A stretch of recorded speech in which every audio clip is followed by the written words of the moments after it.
Mr. Secretary and General, thank you very much for your being here, and I'd like to associate myself with Senator Cruz's comments that I only regret being a first-year senator, secretary, and not be able to work with you, although I am in the process of hiring a legislative assistant for this committee. So if you go back to California and get nostalgic for Washington, let me know, will you?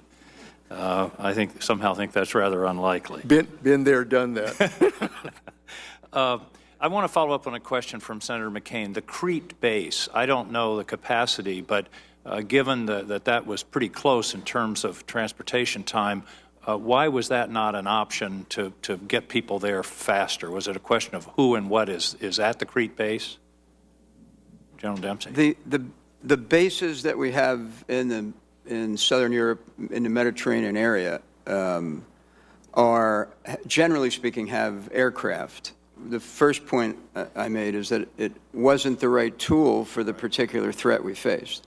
Secondly, the aircraft we have in Europe generally are there in support of NATO and on a different alert posture. That was not among the forces. The aircraft were not among the forces that we had at heightened alert. The heightened alert related to these boots-on-the-ground capabilities that could preemptively get into an embassy or into a compound to thicken its defenses if we had reason to do so. And those types of troops were not at the Crete base at the time of this? No.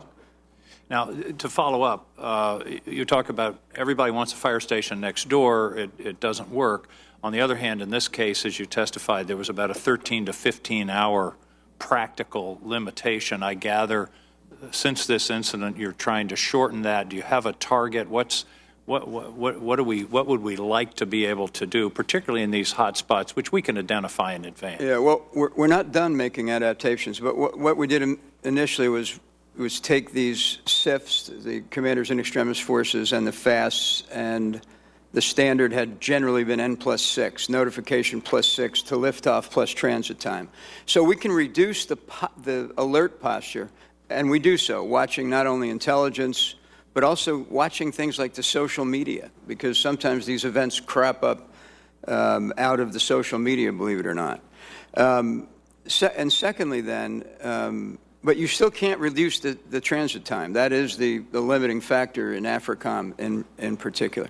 When I say we're not done making adaptations, we've asked each of the services to examine their capability to build additional reaction-like forces, small, rapidly deployable forces, a small MAGTAF for the Marine Corps, for example, Marine Air Ground Task Force, and the Army's looking at some options as well to increase the number of these resources across the globe.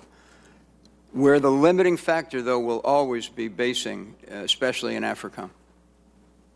So you are moving the fire stations nearer the...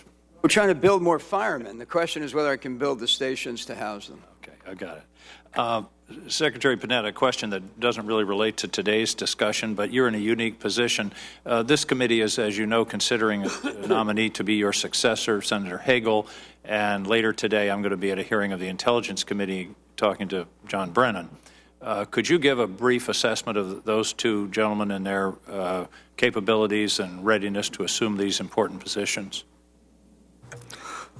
Yes, I mean, obviously that's something that the committees now have the opportunity to evaluate. But in my view, both of them are outstanding individuals that have a great deal of experience and capability to be able to perform in an outstanding fashion in each of their jobs. Senator Hagel is someone who, served in the military, worked up here on the Hill, understands the issues that are involved there, and I think can be a very effective leader at the Pentagon.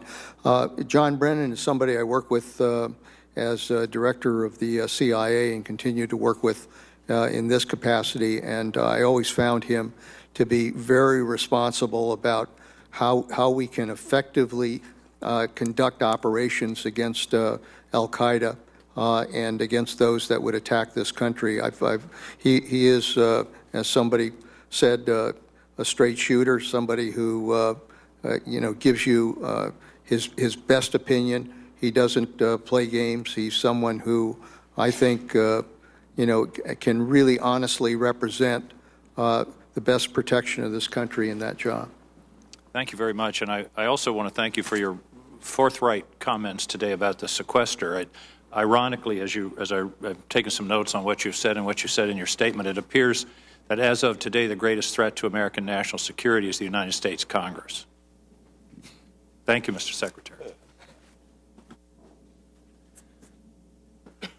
Thank you, Senator King. Senator Nelson, and let me mention this. After Senator Nelson, the first round will be over. There may be a number of us that would want a few minutes on a second round, and you two witnesses have been here for about 3 hours, and you may need a 5 or 10-minute break. And the question is, do you want that immediately following Senator Nelson, or do you want to go right through? And I can't guarantee you how many senators will come back and want 2 or 3 minutes each. I think if we can take a short break, it would be helpful. Right after Senator Nelson, we will then have a 10-minute break. Do you need a short break before? What's your pleasure, Mr. Chairman? Since you asked, Okay. Senator Nelson's nice. I'll make it quick. First of all, thank you, Mr. Secretary. You've been an old and dear friend, and you have served your country exceptionally well. Thank you.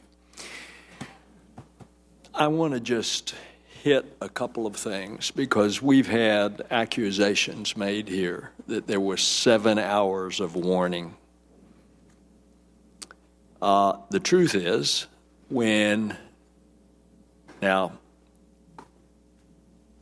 I'll give you some leading questions, and if you will just answer what you can in an unclassified setting. The so-called first attack was not an attack of shooting, was it? Wasn't it? Suddenly the guards out front disappeared and suddenly people just walked into the compound? That's correct.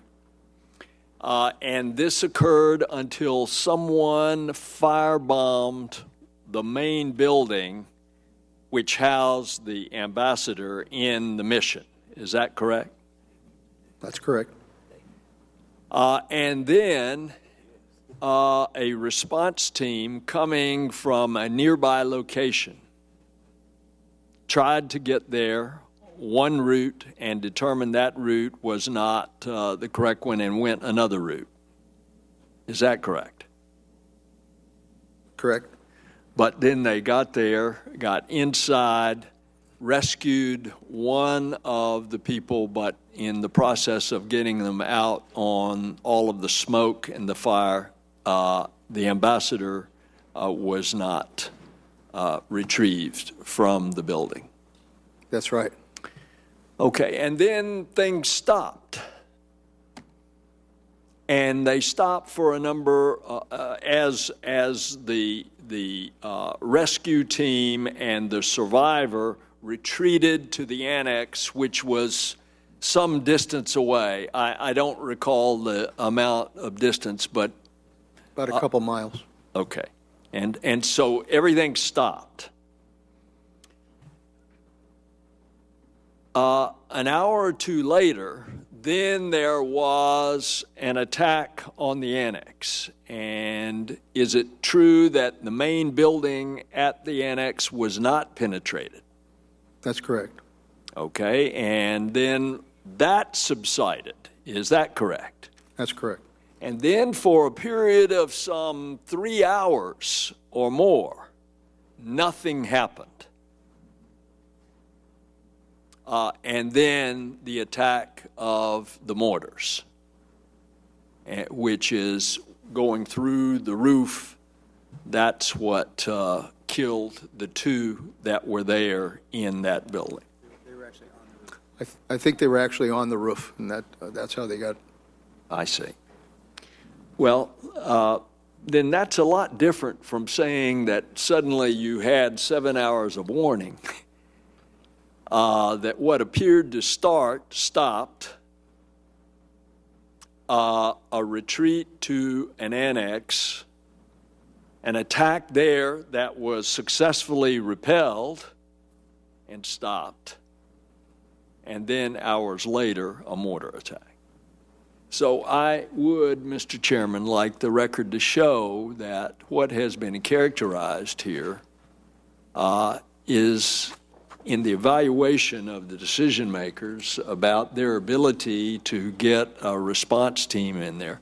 Is it also correct that the response team from Tripoli were landing on or about the time that the mortar attack started? That's about right. When they landed, they immediately went there and came under fire. Okay. And finally, I'd just say, go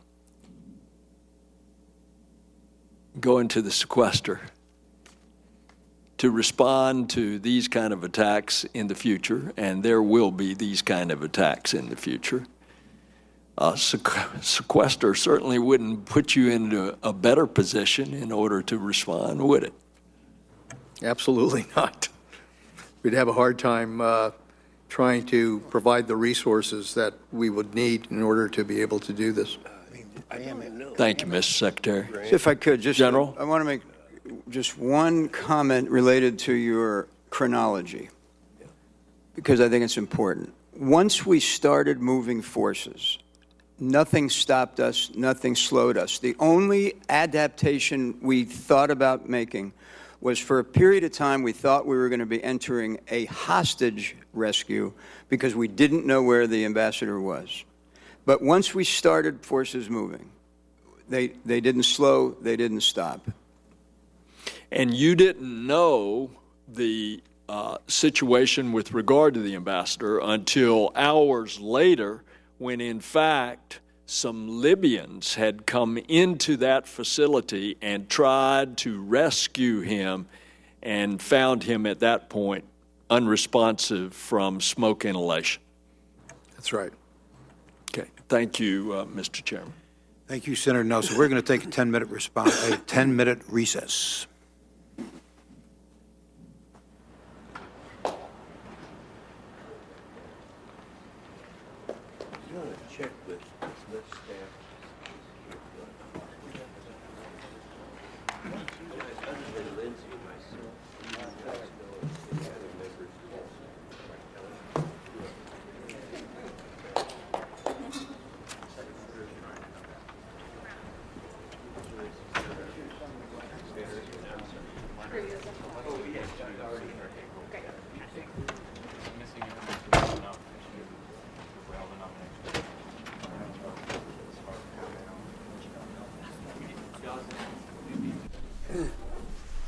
About 3.5 hours of testimony from Defense Secretary Leon Panetta and General Martin Dempsey, the chairman of the Joint Chiefs of Staff, here before the Senate Armed Services Committee. As you heard, the committee's taking about a 10-minute break, and they will come back and wrap up. There are a number of senators, including Senator Lindsey Graham, there on your screen, asking for a second round of questions. I want to let you know, a program advisory, we will continue to cover this hearing live. You can follow it on cspan.org when they resume again in about 10 minutes. Here on cspan.